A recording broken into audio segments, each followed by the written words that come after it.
Hello, everyone, and welcome to Intrusive Thoughts. Welcome back to Intrusive Thoughts. If you've been here before, I am, like always, your host, Adam Rippon, and it's so good to be here. I am back from Finland.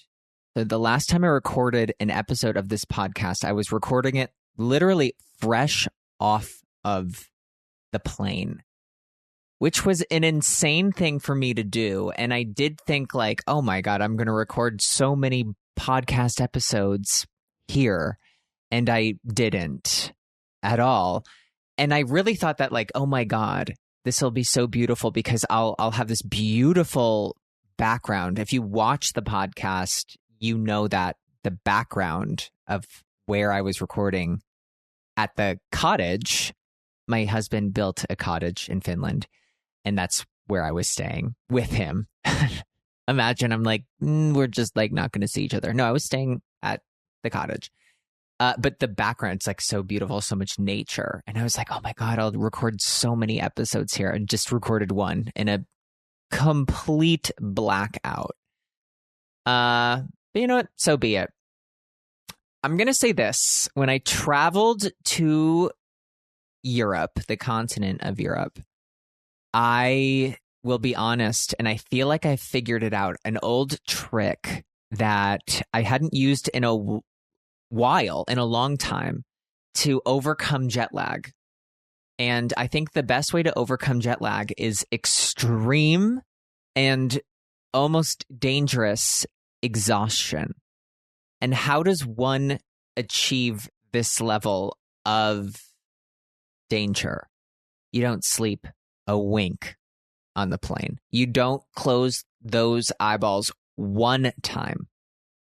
And I didn't. And I got to Finland and was tired, but I stayed true to myself, absolutely pushed through. And then when I came home back to the United States of America, I also didn't sleep on that flight coming back. And I feel like I was able to overcome the jet lag a bit. Like I was tired towards the ends of the day. And did I get much done last week when I got back? No.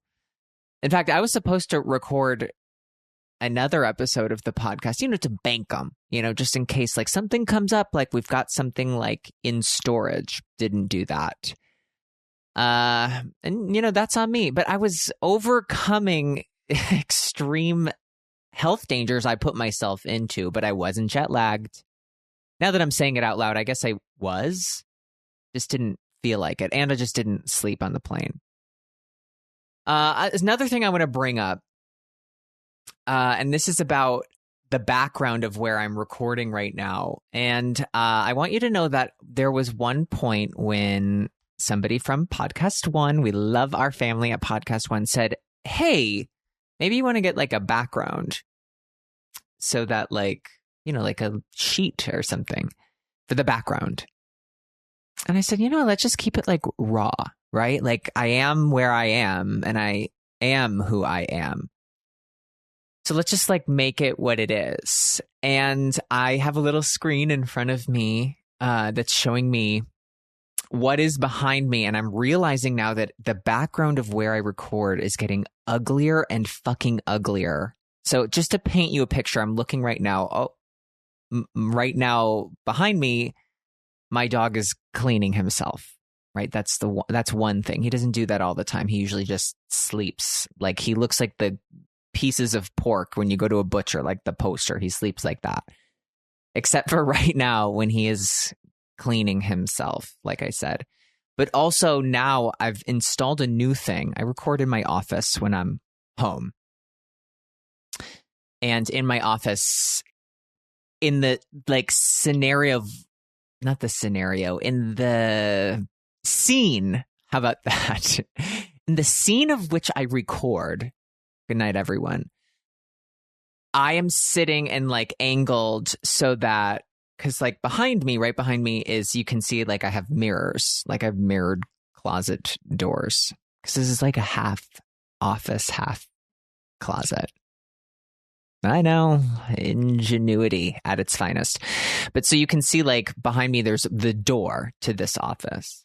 And usually it's like nothing's on it, but I've made a new addition to this room, and it's the ugliest ironing board and iron money could buy. And I have put it on the door, and it's not until right now, because this is the first time I'm recording in my office in a while. It's been a few weeks that I am noticing it, and I'm going, wow, that background would have come in handy right about now, because the background of this podcast situation is getting truly uglier and uglier. I have like a background that I've done many unsuccessful self-tapes auditions for. So I don't know if I want to put it in the back here. I don't know if it's cursed or if it's like we're just waiting for the right one to come around. But it's cumbersome. And I want to be able to like move my arms and like move around.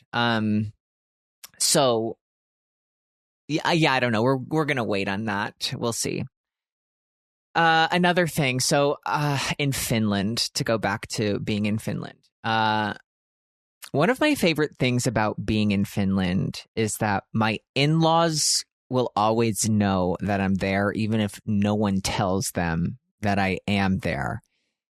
Because, and this happens almost every single time I go to the great country of Finland, it's that I will post a TikTok or an Instagram story and I'll say something, I don't know, mildly outrageous, funny, knee knocking. I've never heard anyone use that before, but I'll roll with it. Knee knocking, whatever the hell that means. And it will 9 times out of 10 end up in some sort of like Finnish newspaper or in some sort of Finnish news article. And so they'll always find out that I'm there, because then all of a sudden JP, my husband, will get a call from his parents and they'll start asking him, so what kind of stories is Adam telling about Finnish candy? Because I'm reading a news article on it right now. And that's one of the things I do love, is that in Finland, I'm in control of the media, is what I'm trying to say.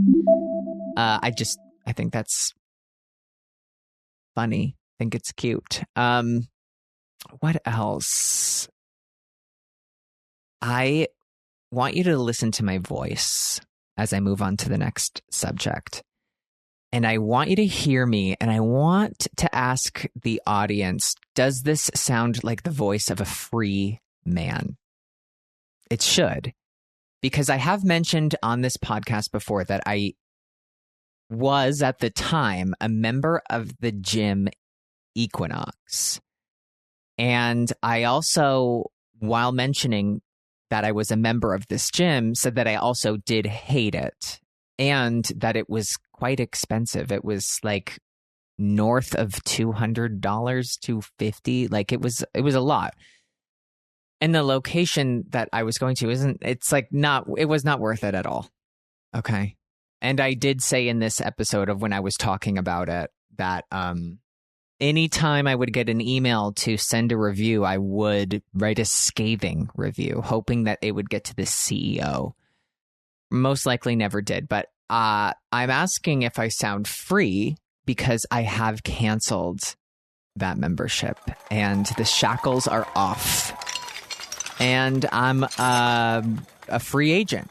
I am free to do whatever I want. I was always free to do whatever I want, but I felt burdened by the expectations of being a member of Equinox, a gym that I hated, publicly hated, and was, a one-side feud, me completely fighting with them. And so now I'm no longer a part of that culture.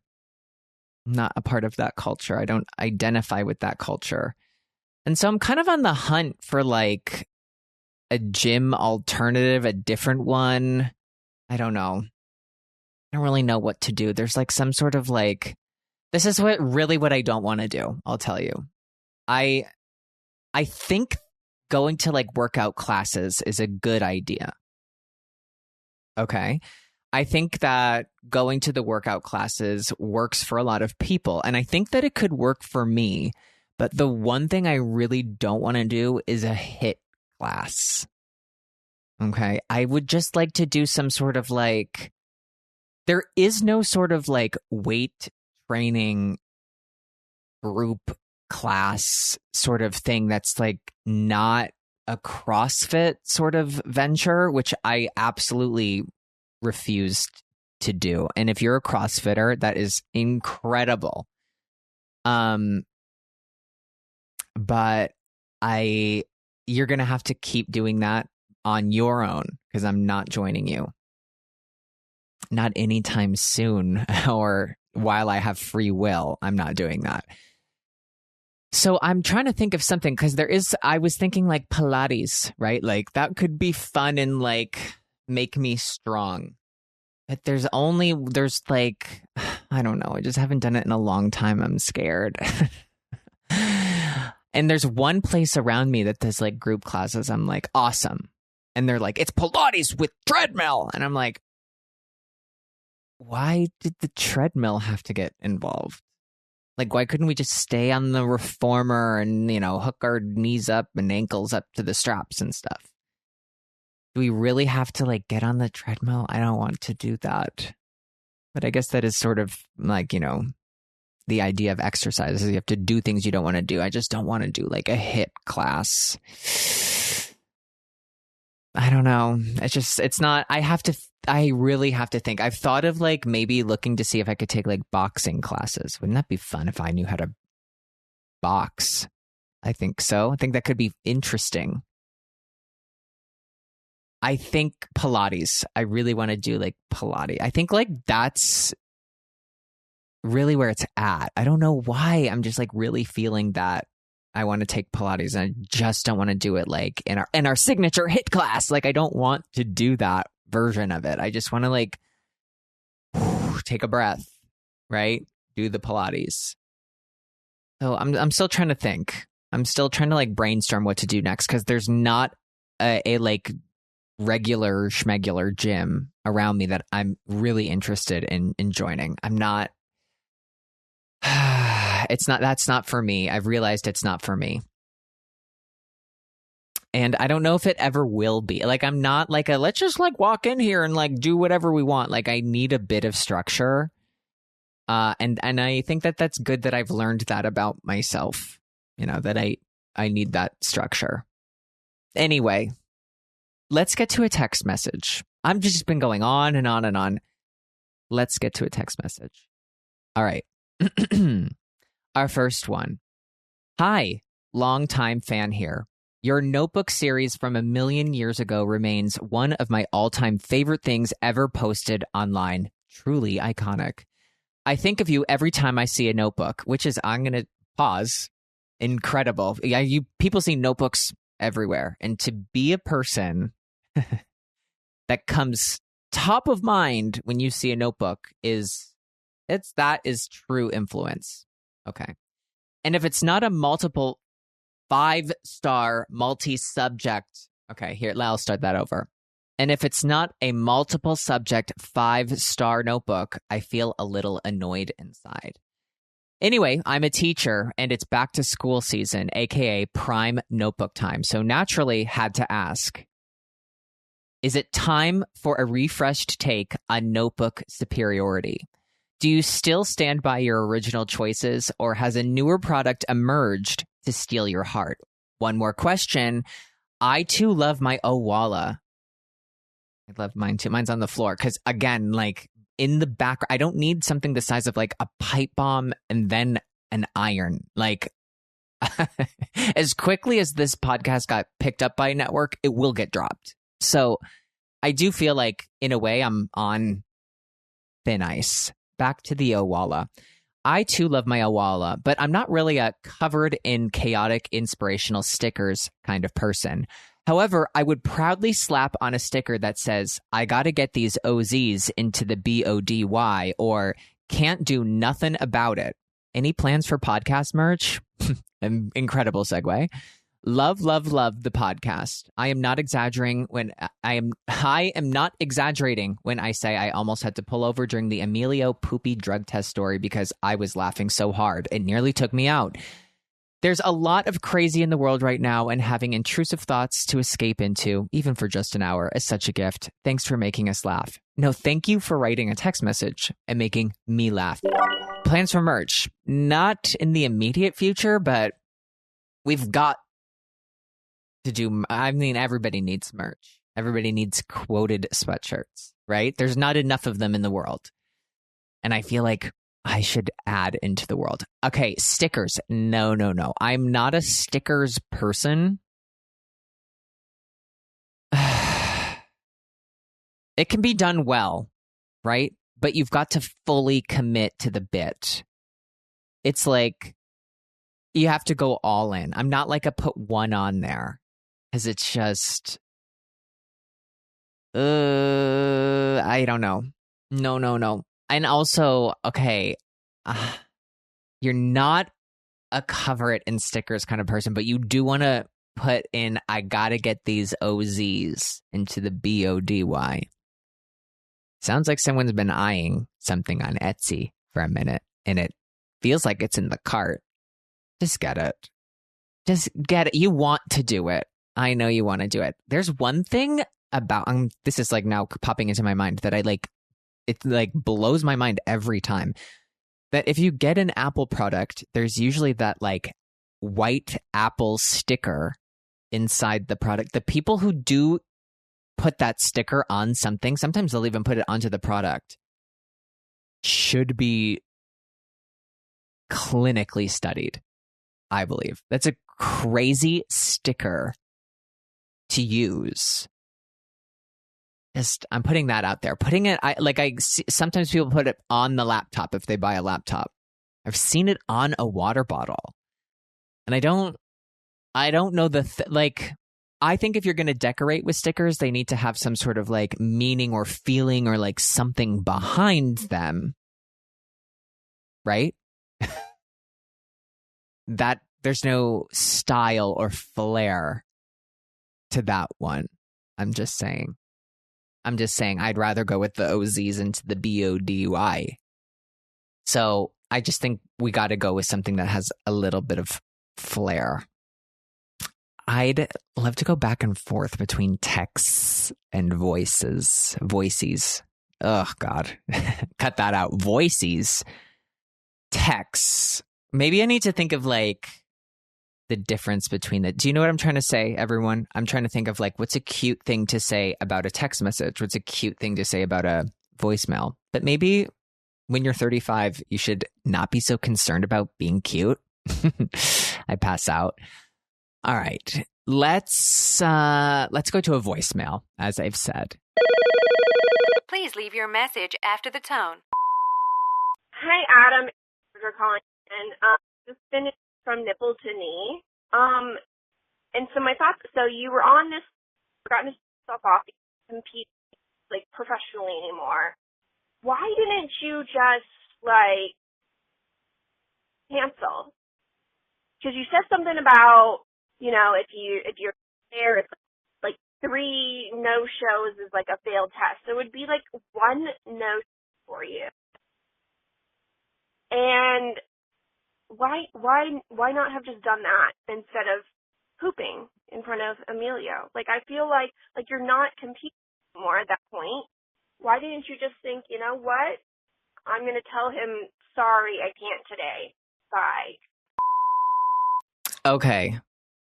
This is a good question, because I did have actually quite a few people reach out to me and ask, like, why did you decide to poop in front of that guy?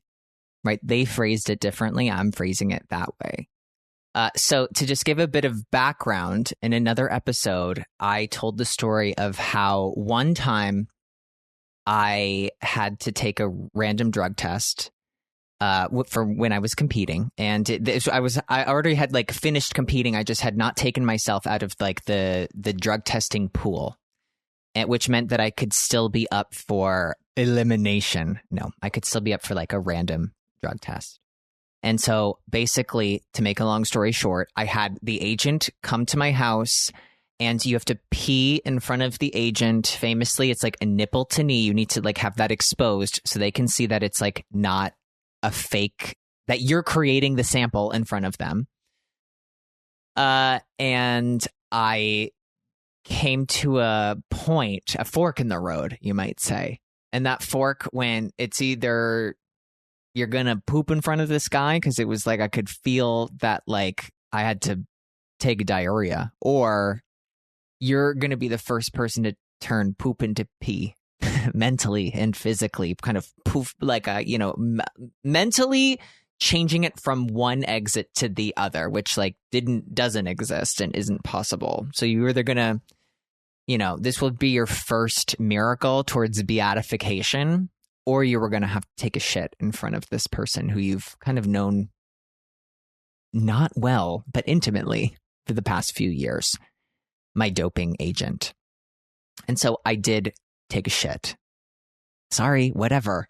And in front of, his name was Emilio. Great guy, by the way. And it was the last time I was ever going to see him, right? So this caller's referencing that, like, why didn't I just, if I really wanted to see Emilio that badly, which I didn't. He's a great guy. I didn't need to see him that badly. So why, once I realized that I had to take a shit, didn't I go, okay, this isn't going to happen. Like, we're not doing this test. So that does feel like a simple answer, right? Like if you in this situation needed to take a drug test and you needed to take a shit, and you know that you have like you're allowed to. So basically, I've mentioned this before, but like, when you do when you're in this drug testing pool, you have to submit whereabouts for like where you are at all times for like 3 months at a time. And if you're not at a location where they come to like test you randomly, they'll call you, we're on our way, we're going to be there. You have like 60 minutes to get to that location, because they do give you a bit of grace, right? Like if you're like, I'll be home, and you actually like went to Costco, right? There's some grace period of like, oh, I'll turn right around, I'll be there. And if you're like, let's say you went on vacation, but you never updated your whereabouts, and you're like, no, I'm in Florida, God forbid, and I'm not home. There's no way I can be at my home in Southern California in 60 minutes. That's a missed test. You're allowed 3 missed tests before it counts as a failed test. So there have been like athletes, I mean, all the time actually, who have 3 missed tests and then get a doping violation, and then they're not allowed to compete for a season or 2 seasons. Like it's severe, and it's the stupidest way to like lose funding, by the way.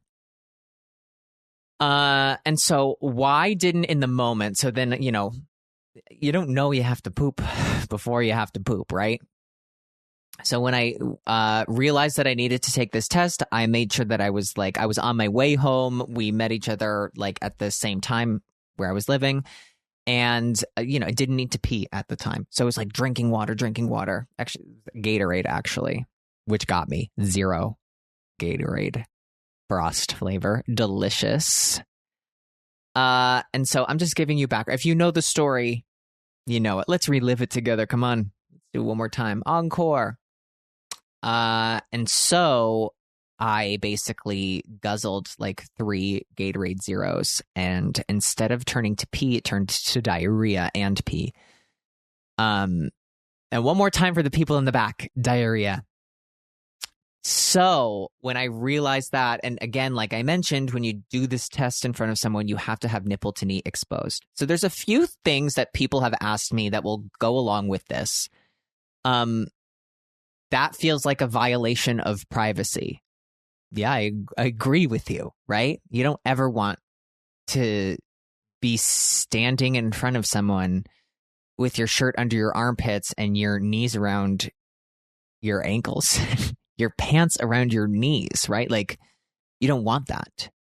But why do we have to do that? Well, because people try to cheat, right? That's why you're in a doping pool when you're an athlete, so that like you can be randomly tested to make sure that you're not cheating. Because if you were cheating, you'd go, oh, let me go to the bathroom, and you'd have your like spare cup of pee from somebody else, and you'd pour it in a cup. How am I even bringing up that situation? That's probably happened, right? There are people will go to such extremes to cover up that they are doping, to the fact where it's like, I've even heard of people like pulling out of their pants a fake penis that would pee, clean pee. Do you understand what I'm saying? Like a hose out of their pants that would then spout out someone else's undrugged pee. Right, so that you need to be nipple to knee so they can see where it's coming from. And it's not like they're Harriet the Spy with the magnifying glass going, what's going on here? Like, they, they wait and they give you privacy enough, but you have to have like the bathroom door open if you're like home alone or whatever. But like, they need to see what's going on at all times to make sure that you're not giving a fake sample. So that's why, and like, people talk about like, well, if you're a minor, like that, if you're a minor, you are required to have like a guardian with you in this situation, but it's the same situation because you're an athlete and you're held to these like standards, and people try to cheat. And the whole point of being in a doping pool is so that you don't cheat. And so I know it can feel like, hey, that's weird or unfair. That's the name of the game. And people have tried for years and still try to cheat. And so this is to make sure. That's why this is part of the protocol of like, it's funny. And obviously I love, and I will say until the cows come home, nipple to knee. I think that's the craziest, phrase. That's what going to be our merch. Our first piece of merch will be nipple to knee. But yeah, people try to cheat. That's basically why. So, there's absolutely no cheating going on when you have to look someone in the eyes and go, I have to poop in front of you, right? They know you're not a cheater. They know you're an honest, hardworking man. And so they're not going to say anything about that. Now, why would I just say, okay, you're allowed 3 missed tests? That's correct. But you have to miss those tests. They need to be like location oriented. So like I said, you don't know you have to poop until you have to poop, right? So once I had confirmed with the agent that I was on my way back, I was then going to be present for the test. There's no missing that test, right? You have to miss the test. You need to not be available for the test. That's like a missed test. And you're allowed 3 of those violations, which I had never had one of those violations before. Was I against getting it at this point? Only, because I said that, I had been retired and was planning to, take myself out of this doping pool just so I didn't have these like random tests anymore. I wasn't competing. I didn't need to be in the doping pool anymore. And I just had forgotten to do that. So to get back to, poop and diarrhea. So, right. I forgot where I was, just clouded by thinking of that hose shaped as a penis coming out of somebody's pants. Like, just remember that. Like, people have tried that. So, yeah. So once I had confirmed with the agent that, like, I'm coming, I'm not missing that test. You can't miss a test you're going to be there for, right? So something else that you talked about, and I think that this is great because I want to talk about, because I think sometimes it's easy to think like, oh, we're having like a casual conversation about this, but how serious it is. It doesn't matter how many times I say the word diarrhea. Diarrhea, diarrhea, diarrhea. It doesn't get any less serious.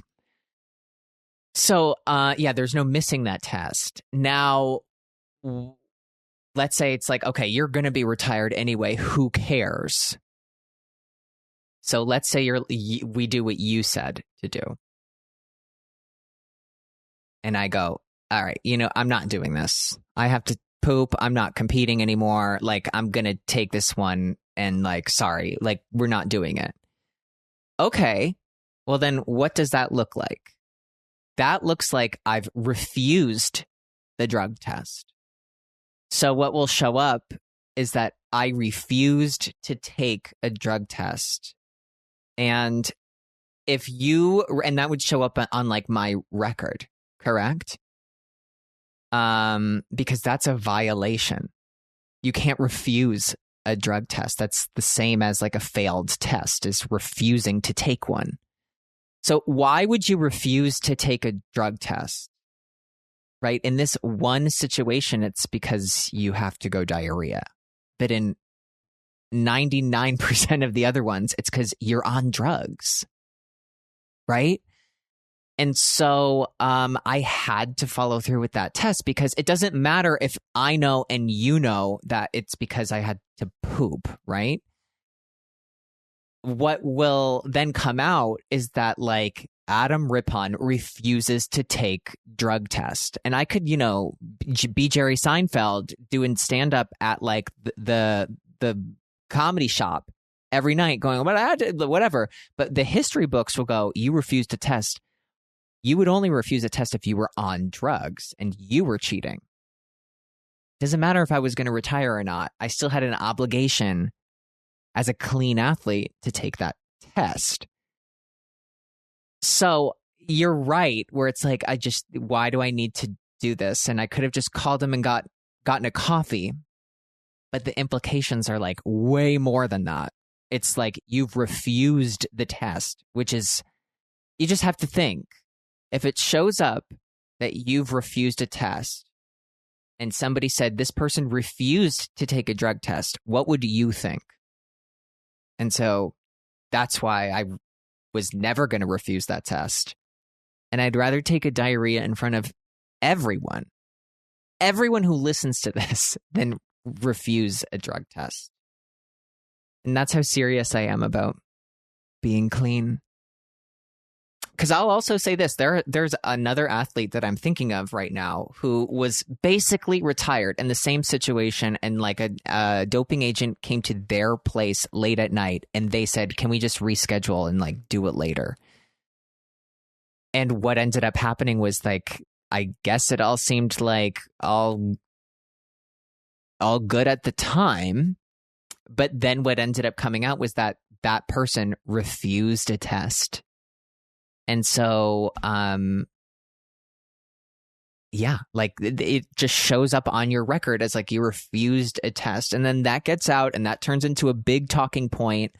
And as somebody who I work in Olympic sports now, I would never want that professionally, of like, even if it was just like, I wasn't competing anymore, guys, whatever. And I was never doing, like, I've never, this might be shocking to admit, and I've admitted this before, I've never done like any like party drugs before. Well, obviously when I was like competing, it just wasn't going to do that. And now I'm like older, I'm like, that's weird to do it now. And I'm not going to start now. I'm not going to start at all. I'll tell you, sometimes when you see people do those drugs, everything looks all good. And then one day you see them and it's just everything has started to droop and sag. Not me. No, not me at all. Because I'm taking diarrhea poop tests in front of people, even though I don't have to prove my innocence and cleanliness. Anyway, I wanted to share that. Some people had some questions about that. And it's so like normal to me to just think about like the drug test in that way. But I'm realizing, like, as I was talking about it and the questions I got, it's like, oh, it's Not normal. I guess people aren't randomly drug tested all the time since they're 18 years old. Anyway, let's do a text message. Hey, Adam, you seem like the guy qualified for this. Any tips on saving money and not buying dumb stuff? One, I'm honored. And two, I don't know if I'm qualified for this, but I'm going to give it a go. How about that? And my giving it a go kind of looks like this. Do I like to buy some things that like you don't necessarily need? Yes. But I'm also very quick to get rid of things that I'm not using. And I believe, and I try to make this a practice, that if I'm like, I want to get something new, I can't get anything new until I get rid of something old. Does that make sense to you? So I'm not like adding into the house so like the house is just filled with junk, right? Like as you're looking behind me, I have a Walla water bottle on the ground. I have an ironing board on the door. So I am surrounded by kind of junky things. I love them both, by the way. I want that on the record. I love both of those things. But this is my biggest tip. And it's kind of this. You need to kind of bully yourself a little bit. When you're like looking at that thing you want, you have to be a bully and be like, ew, you're getting that. You have to say that to yourself. I say the nastiest things to myself, the nastiest things. Ew, only a loser would get that. I don't know if that's like good or bad, but it does stop me from spending money too frivolously, because I will absolutely read into myself, be like, this is the greatest purchase I've ever made. It's like a welcome mat, right, from Lowe's. And I need this. And then I'll get home and be like, why did I didn't need this. So I'm still making like dumb purchases. Not that's dumb. You gotta wipe your feet before you come into my house. But I'm trying to think of, I mean, I can reason everything I own to myself, which is a mental illness. But I think that like if you're on the fence about it, that means it's a no. And I think that's just like the simple, if I have to break it down all the way, that if you're like, oh, I don't know, should I or should not? You shouldn't. If you're wondering if you should, you shouldn't. Right? I think like, and it also depends on like where in the house. Is this like a piece of clothing? Is it like an appliance? Is it like what? Or if it's just junk, right? A lot of times it is just like tchotchke junk. We don't need that. We really don't need that. Unless you have like a spot for it already. Yeah, you got to bully yourself a little bit. We need to bring a little bit of like, you know, I know a lot of people are like, don't talk badly to yourself. Sometimes you need it, right? We sometimes need to go, only an idiot would buy that. Because it's true. Because sometimes only an idiot would buy what you're going, I need that. Right? Do you? Do you need that? Or do you need help? You probably need help, right? It's probably the latter. You probably don't need that, whatever that is. Because you've probably been doing fine just without that. Just saying. Just do a little bit of bullying. Light bullying. You know, it's like tough parenting, tough love. We need a little tough love from ourselves. Okay? I believe in that. Let's do a voicemail. I'm loving the back and forth, by the way. So fun. Please leave your message after the tone. Hi, Adam. As I'm sure you saw, Taylor Swift and Travis Kelce announced their engagement today. Very exciting. And I am a true Swiftie, and I know you are too, so I'm very excited. But I was calling because I figured, you know, in lieu of this big announcement, I really just wonder what your thoughts are on a relationship dynamic, because Taylor Swift is this genius, artist, lyricist, performer who, she has an intelligence beyond what we can comprehend. And Travis, I love Travis Kelce, but he's a bit of a goofy guy, and he, as she said in So High School, he knows how to ball and she knows Aristotle. So I'm just wondering what you think on this relationship dynamic and whether you think to be truly fulfilled, people need to be with someone of their, mental level. Not that Travis isn't, but you know what I mean. So I'd love your thoughts on this and whether opposites can be compatible. So thank you. I think that was the nicest way you could have called somebody stupid.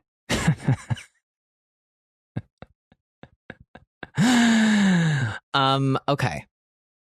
I understand what you mean, that I understand what you mean. Okay. I want to say that. I'm going to start with that.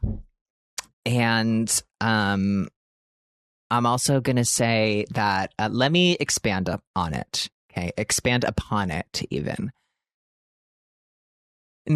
I think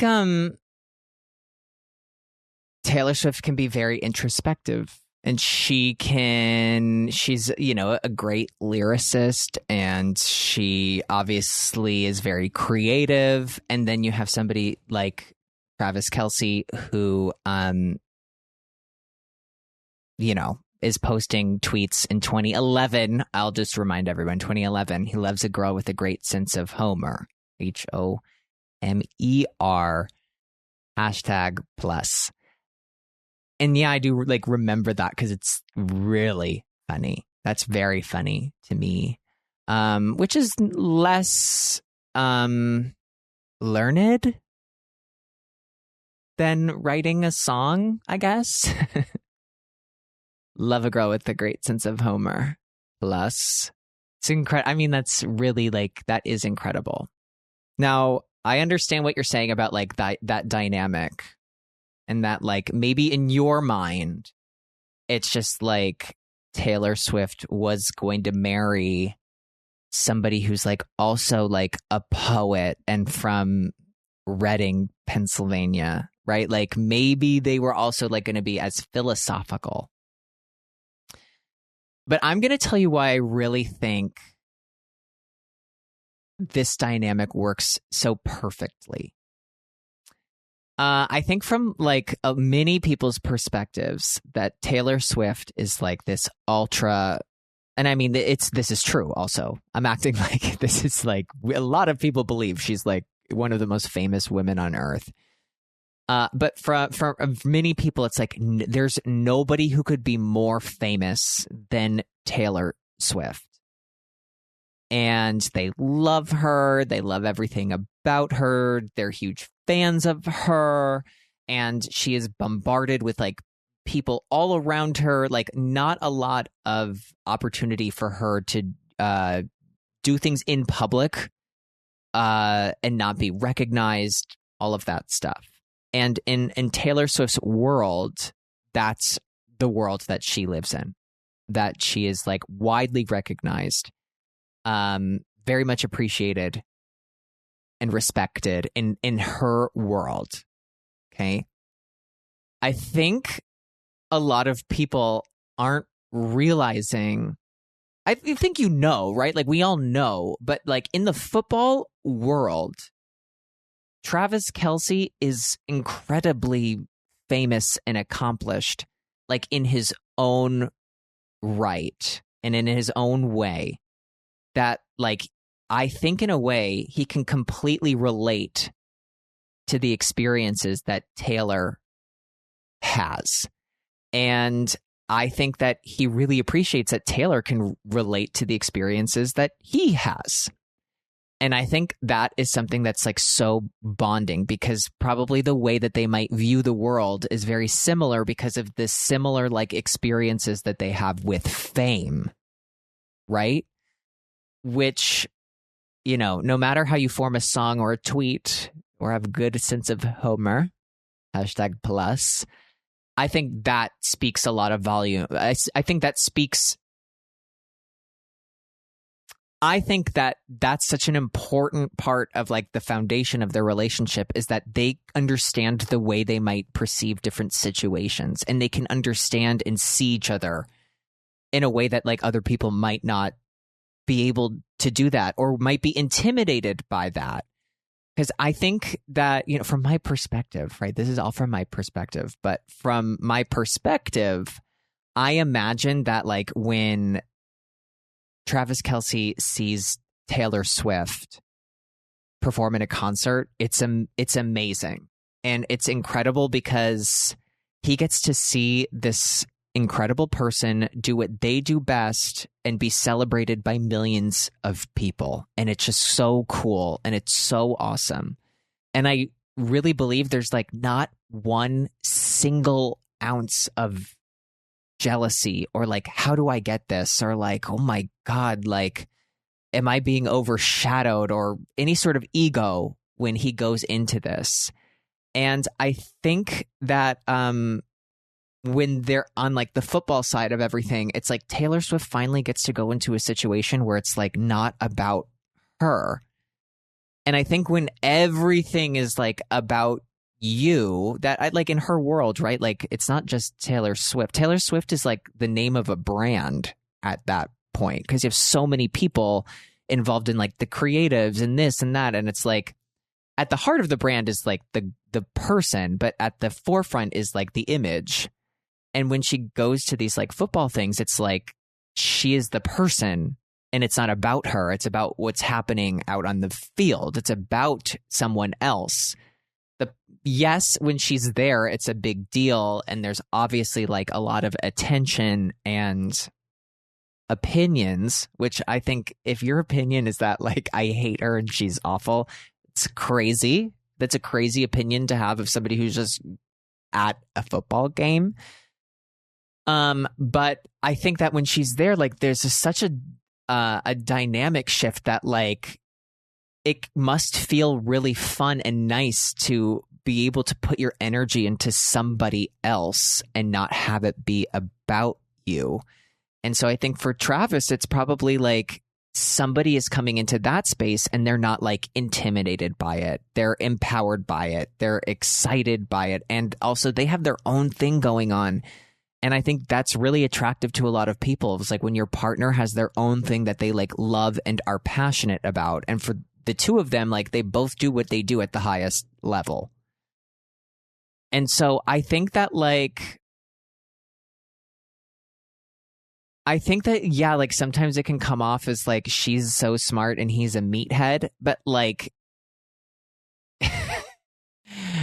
I think that at the end of the day, the connection that they have, I can imagine is like a lot deeper than that because of the experiences that they've had in their lives in regards to fame and the way people perceive them or interact with them.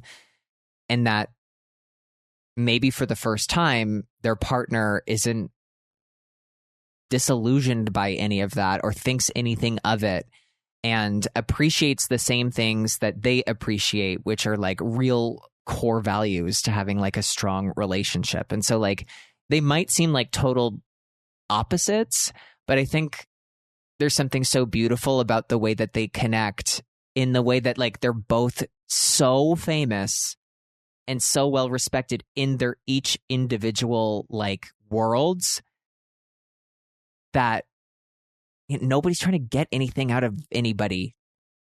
Do you know kind of know what I'm saying? I think that like that's really refreshing and beautiful and something that will like connects them very deeply. And so that's what I think about that. And also the Travis Kelce tweets from 2011, it's like that's God, it was good. Like that's Obama era tweeting, which is the greatest era of Twitter, I believe. And so yeah, that's my thought on that. I feel like maybe one more text message.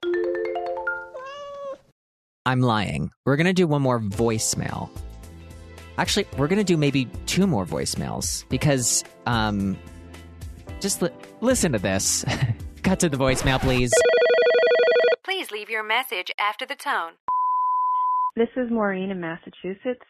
I don't know if anyone else called in about the pistachio problem, but you can take a half of a already opened pistachio and wedge it into a pistachio that's stubborn and twist, and it opens right up. It's a really neat trick. You should try it. I just think that's important to share because we did have a listener who texted the podcast, which you can do at any time, who said that they hated when the pistachios can't be opened. And so this is truly brilliant from Maureen. And so I've never heard, I do want to kind of try that myself. Not that I don't believe you, Maureen. I do believe you. I've never believed anyone more. But that is interesting how that works. I guess it's sort of like the nut, the tweezer of the nut, right? That sharp shell twist. And as promised, a final voice. Actually, before we get to the voicemails, we had a caller say that I needed to add the number to like the link tree, like make the phone number to the podcast more accessible. And I went, okay. So if you'd like to, and the podcast isn't done, we're going to do one more voicemail. So stay tuned for that. But if you want to text or call the podcast, you can. Obviously, that number is 310-909-7117. I know that that's not going to roll off everyone's tongue as easy as it has rolled off of mine. So if you want to do that, you can go to my Instagram profile, and up at the top, there's going to be a button that says call. You can just press that call button and you'll be able to text or call the podcast. That number is also going to be in the link tree. So that was an amazing suggestion. And that's how I know that we're building a community, a movement of people. And yeah, I guess from my own perspective, it was like, you're going to write that number down, pen to paper. Who the fuck is going to do that? So thank you for kind of keeping me accountable. And I want you to know that I heard you and hear you loud and clear. That number is now easily accessible. You can go to my Instagram account, click on call, or you can find the number 310-909-7117 in my link tree. I guess I was just counting on people going, oh, where's that notepad? Well, they're like driving. This is much easier. Much easier. I'm so sorry I never thought of this myself. But it takes a village, and it takes a voicemail, and it takes courage to admit that, hey, that was a little bit tough. Because also, like, let's say you're listening to the podcast. If I'm listening to someone else's podcast and I'm like, oh, I do want to call in, I'm not going to like fast forward through and go, where did they say that? I'm not going to do that. Right? You got to make it easy for people. You were right. And I am not afraid to admit that I was terribly wrong not to offer that in the first place. And as promised, a final voicemail. Please leave your message after the tone. Bro, I just listened to Nipple to Knee. Hilarious. Absolutely love you. But there were two different instances in this episode where there was racing car sound effects. One was from an ad for a race car driver, I believe. And the other one was from your hilarious sound effects machine. Listen, you and Podcast One, oh, baby girl, I know you didn't like it either. You and Podcast One just need to have a little chat because I listened to this in the car, Obvi, and that was scary, okay? I don't want to suddenly feel like I'm going to die listening to your podcast because I think that there's road rage happening around me. So, keep it up on all other fronts, including the diarrhea stories. But you got to cut out the racing car sound effects. Love ya. Bye. Again, this is how I know that we're creating community, right? Consider that note taken. I do not want you and your baby daughter to think that you are all of a sudden in a massive traffic racing situation. I don't want that. Obviously, your baby hated that. And I want this to be the number one podcast for babies who love me. And so I don't want my first tater. No, I'm probably not the first tater. I don't want my youngest tater to be your daughter. I don't think that would be good for your household or good for my ego or image. I don't think that would be good. So consider the dangerous sounding car sounds. Because yeah, I do listen to podcasts when I'm driving. And, you know, in the moment of editing, I'm sure it feels really good. Right? Ooh, that feels fun. But I'm sure in the car, in the moment of driving, it feels very terrible. So I apologize to you and to your family. And I think that's the greatest way to end today's episode is with that apology. Something I'll never apologize for is for... I don't know. I think I'd apologize for a lot of things, to be fair. But I'll never apologize for being myself. And I think that is, that's how you know we need to call it for today. Anyway, make sure that you give this podcast 5 stars wherever you listen to your podcasts or wherever you give things reviews to. Just throw this in. Any Yelp review for anything. Just go, and I listened to Intrusive Thoughts, 5 stars. Just do that. And you can call or text the podcast. I would love that. Now you know that number is in my Instagram profile. You can just click on call or the link in my bio. You can click on that link and you'll find the number in there. And if you're old school, like I kind of thought everyone would be, don't know why, get out that pen, get out that paper. 310-909-7117. Oh my God, wait, that's making me think of one more thing. If you have 5 more minutes, I'm going to go on one more tangent. So somebody asked if, we were talking about the Owala, the teacher who texted us. Do I still hold the same stance as I did on 5-star notebooks as I did in the past? Absolutely. I have one right here.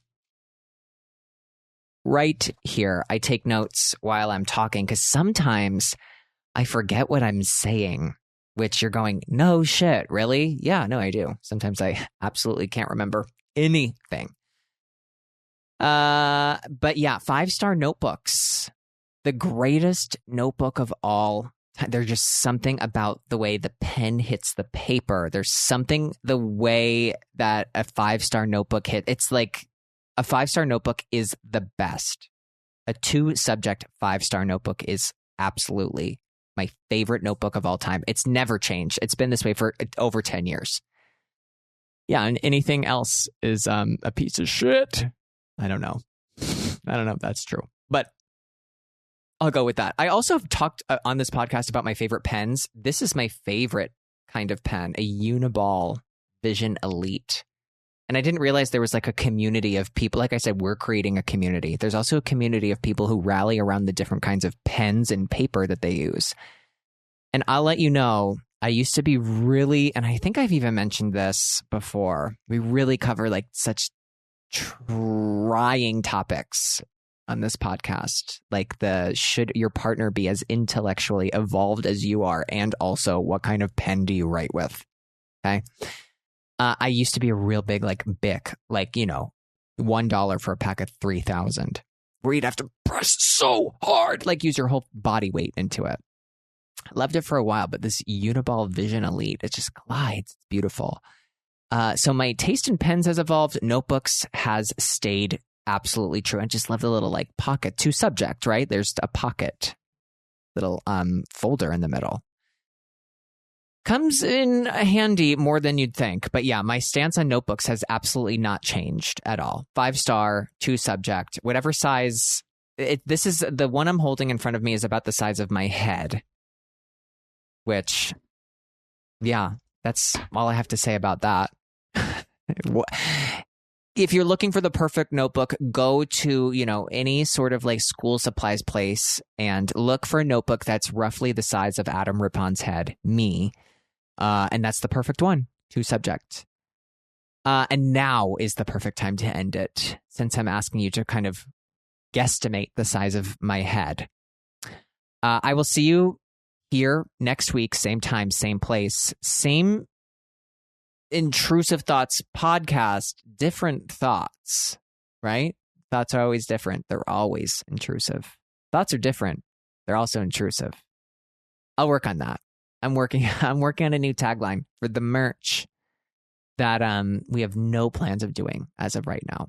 We'll get on it. Stickers first. You know how I love those stickers. Anyway, love you guys. Give this podcast 5 stars and a great review. An excellent review, please. We would love that. And continue to call and text the podcast. You're the bread and butter of the show. You're the heart of the show. Your thoughts are what make mine intrusive. Better? I don't know. We'll see you next week. Bye, everybody.